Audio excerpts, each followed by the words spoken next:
As you can see, our time's up, and you can look at how that kind of the ice cream is cresting a little bit and holding its form. So I know it's solid and good to go and ready to come out. So there's no mix-ins here. It's just a straight vegan. So I'm going to shut off my refrigeration, open her up. I can turn up my speed all the way. Just extract some product, and then a nice, beautiful color, right? You got to watch with dietary, like a vegan flavor or all natural products. If the color is unnatural or the look is unnatural, then you might not get the bang for your buck in the marketing of the flavor and the selling of the flavor. Also, you have to watch some of these vegan products, all natural products, organic products. Some of them you can't put as much air into it as you would a traditional style ice cream.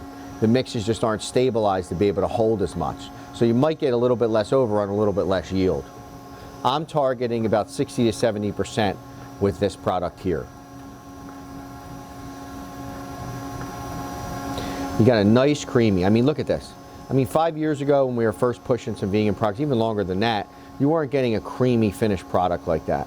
I mean, the smoothness of this, the silkiness of it, the sheen of it, it really mirrors ice cream. All right, I think we've extracted everything that we're going to get out of it. We're going to shut our dasher here. Turn it off, shut her down. Nice part about our batch machine, look how clean that barrel is. That's a beautiful part of our batch machine. All your finished product is in that tub.